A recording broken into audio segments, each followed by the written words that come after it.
4 habits that anger God. Stop these before it's too late. What if I told you that right now, at this very moment, you might be doing something that's causing divine displeasure? Something so common, so normalized in our society, that you don't even realize it's happening? Today, we're diving deep into 4 habits that, according to ancient wisdom and spiritual teachings, can create a barrier between you and the divine. And here's the thing. Most people are guilty of at least 3 of these. By the end of this video, you'll not only know what these habits are, but you'll have a clear roadmap to transform your spiritual life. So if you're ready to align yourself with divine will and experience true spiritual peace, and hey, if this resonates with you, smash that like button and hit subscribe, because we're about to go on a journey that could change everything. We explore the deeper mysteries of faith, purpose, and divine connection. 3 years ago, I was living what I thought was a good life. I went to church, I helped my neighbors, I considered myself spiritual. But something was missing. I felt disconnected. Like my prayers were hitting the ceiling instead of reaching heaven. It wasn't until I discovered these 4 habits I didn't even realize I had, that everything changed. And I mean everything. My relationships improved. My sense of purpose became crystal clear, and for the first time in years, I felt truly connected to something greater than myself. So here's what we're covering today. First, the habit of spiritual pride that's more subtle than you think. Second, the modern addiction that's literally rewiring our souls. Third, the daily practice that creates walls between us and divine love. And fourth, the mindset that turns blessings into curses. Each of these comes with a practical transformation strategy. So grab a notebook. You're going to want to take notes. Habit 1, spiritual pride. Let's start with the most dangerous habit because it disguises itself as virtue. It's spiritual pride. Picture this. Sarah goes to church every Sunday. She volunteers at the food bank. She posts inspirational quotes on social media. She even has a daily prayer routine. From the outside, Sarah looks like the perfect believer. But here's what's happening inside Sarah's heart. Every act of service comes with a mental scorecard. I prayed for 30 minutes today. God must be pleased with me. I donated $100 to charity. I'm definitely more generous than my neighbors. I haven't sinned like those people over there. Sarah has fallen into the trap of spiritual pride, and she doesn't even know it. The ancient texts warn us about this repeatedly. The Pharisee who prayed, "God, I thank you that I'm not like other people," had missed the entire point of spiritual connection. Pride, even spiritual pride, creates distance from the divine. Now, I'm not saying Sarah is a bad person. In fact, if you've ever felt a little proud of your spiritual practices, congratulations, you're human. The danger isn't in the feeling. It's in feeding that feeling. Here's why spiritual pride angers the divine. It transforms sacred practices into ego boosters. Prayer becomes performance. Service becomes self-promotion. Love becomes leverage. I'll be honest with you, I struggled with this for years. I would fast and then subtly mention it in conversation. I would study scripture and then drop biblical references to show how knowledgeable I was. I thought I was growing spiritually, but I was actually moving further away from genuine connection. So how do we fix this? 3 steps. First, practice anonymous giving. Do something kind today without telling anyone about it. Not your spouse, not your social media, nobody. Feel the difference between serving for recognition and serving from love. Second, pray for people you disagree with. I mean, really pray for them. This humbles the heart faster than anything else. Third, celebrate others' spiritual wins. When someone shares their breakthrough or blessing, resist the urge to one-up them with your own story. Just celebrate theirs. Here's your challenge for this week. Catch yourself in moments of spiritual comparison. When you notice it, immediately shift your focus to gratitude for the opportunity to serve, rather than pride in your performance. Habit 2, digital idolatry. Now let's talk about the modern epidemic that's literally rewiring our spiritual DNA. I call it digital idolatry. The average person checks their phone 96 times per day. That's once every 10 minutes during waking hours. But here's the really crazy part. We reach for our phones before we reach for prayer. 73% of the time when we wake up, we've created digital golden calves, and we bow down to them every day without even realizing it. Let me tell you about Marcus. Successful businessman, loving father, decent guy. Marcus would never consider himself someone who worships false idols. But let's look at his morning routine. 6 a.m. alarm goes off. First action? Grab the phone. Check emails, scan news, scroll social media. 20 minutes later, he's anxious about world events, comparing himself to others' highlight reels, and his mind is already scattered in 1,000 directions. Marcus gets in his car, but instead of using the commute for reflection or gratitude, he's on a conference call. At lunch, instead of eating mindfully or connecting with colleagues, he's scrolling again. Before bed, instead of prayer or reflection, he's watching videos until his eyes burn. Marcus isn't just busy, he's addicted to digital stimulation, and that addiction is creating a barrier between him and any meaningful spiritual connection. Here's what's happening spiritually when we're constantly plugged in. We're training our minds to need external stimulation to feel okay. We're losing the ability to sit in silence, to hear that still small voice, to experience the peace that comes from divine connection. Every major spiritual tradition talks about the importance of silence, solitude, and single-minded focus. How can we achieve any of these when we're carrying around a device designed to fragment our attention?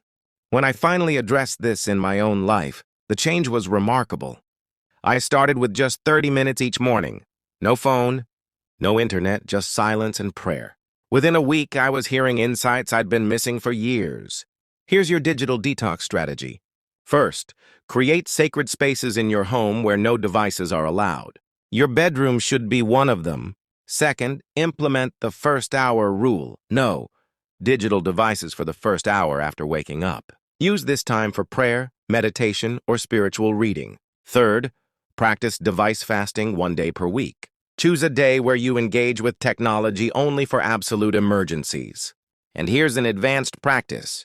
Before you pick up your phone, ask yourself, what am I really looking for right now? Usually, it's connection, peace, or purpose. Then ask, is this device going to give me what I'm truly seeking? Habit 3. Harboring unforgiveness. The third habit might be the most toxic to our spiritual health. Harboring unforgiveness. Unforgiveness is like drinking poison and expecting the other person to die. But spiritually, it's even worse. It's like building a wall between your heart and divine love. Let me tell you about two brothers, David and Michael. 20 years ago, they had a business dispute that ended their partnership and their relationship. David, the older brother, held on to his anger like a precious possession. For 20 years, David rehearsed the story of how Michael betrayed him. He told it to friends, family, anyone who would listen. He felt justified in his anger. After all, Michael really had wronged him. But here's what David didn't realize. Every time he rehearsed that story, every time he felt that familiar surge of righteous anger, he was reinforcing a neural pathway of resentment. He was literally training his brain to hold on to pain. Meanwhile, Michael had apologized years ago, built a successful life, and had no idea that David was still carrying this burden. The only person David's unforgiveness was hurting was David himself. Here's why unforgiveness is so spiritually destructive. It makes us the judge, jury, and executioner in situations where we're called to trust divine justice. It turns us into God in our own stories. And that's a role we were never meant to play. The prayer that billions of people say includes the words, "Forgive us our debts as we forgive our debtors." It's not just a nice idea, it's a spiritual law. When we withhold forgiveness, we're cutting ourselves off from receiving it. Now let's clear up a huge misconception. Forgiveness doesn't mean pretending the hurt didn't happen, allowing someone to continue hurting you, becoming best friends with someone who wronged you, forgetting what happened. Forgiveness means releasing your right to revenge and trusting that divine justice is better than your personal justice. It means choosing peace over the temporary satisfaction of holding a grudge. Here's how to break the unforgiveness habit. Step 1. Make a list. Who are you holding resentment toward? Include everyone, even people who've passed away. Step 2. Start with the smallest hurt. Don't begin with the person who traumatized you. Start with the coworker who took credit for your idea. Step 3. Pray for their well-being. This is hard, but it works. You can't stay angry at someone you're genuinely praying for. Step 4. Release the story. Stop rehearsing what they did to you. Every time you catch yourself replaying it, consciously choose to think about something else. Back to David. When he finally decided to forgive his brother, something amazing happened. Within a month, opportunities started opening up that had been blocked for years. His health improved. His other relationships deepened. It wasn't magic. It was the natural result of removing a massive spiritual obstacle. Habit 4. Living in constant complaint. The fourth habit is so common, so socially acceptable, that we don't even recognize it as spiritual poison. It's living in constant complaint. Think about the last conversation you had with a friend or coworker. How much of it was spent complaining? The weather, politics, your boss, traffic, prices, your health, your family. Here's what most people don't understand. Chronic complaining isn't just negative thinking. It's a rejection of divine provision. It's telling the universe, what you've given me isn't good enough. I know 2 neighbors, both in similar circumstances. Linda sees problems everywhere. The weather's always wrong. People are always inconsiderate. Nothing ever goes her way. Her neighbor Janet faces the same challenges, but somehow finds something to appreciate in each day. Guess which one seems more connected to peace, joy, and yes, divine favor? The antidote to complaint is gratitude, but not the surface-level kind. I'm talking about radical gratitude, finding something to appreciate even in difficult circumstances. Here's your anti-complaint protocol. First, the 24-hour challenge. Go 24 hours without complaining about anything. When you catch yourself starting to complain, pause and find one thing to appreciate about the situation instead. Second, practice the 3 before me rule. Before you share any complaint, share 3 things you're grateful for. Third, reframe your language. Instead of I have to, say I get to. Instead of this is terrible, ask what can this teach me? When we live in gratitude instead of complaint, we're acknowledging divine goodness in our lives. We're saying, I trust that everything that comes to me is part of a larger plan for my growth and good.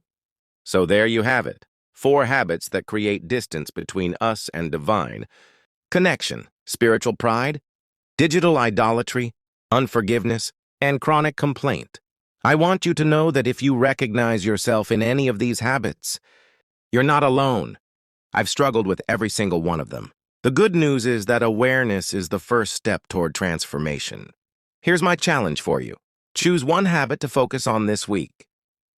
Don't try to fix everything at once. Pick the one that resonated most strongly with you and commit to the transformation strategy for 7 days. And here's where this gets really powerful. I want you to share in the comments which habit you're going to work on this week. Not for judgment, but for accountability and encouragement. This community is here to support each other. If this video helped you identify something that needed to change in your spiritual life, hit that subscribe button and ring the notification bell. We post new content every week designed to help you deepen your spiritual connection and live with greater purpose. Remember, the goal isn't perfection, it's progress. Every small step you take toward eliminating these habits is a step toward greater peace, clarity, and divine connection. Next week, we're talking about the 5 signs that your prayers are actually being answered, even when it doesn't feel like it. You won't want to miss that one. Until then, may your path be blessed, and may you find the connection you're seeking. I'll see you in the next video.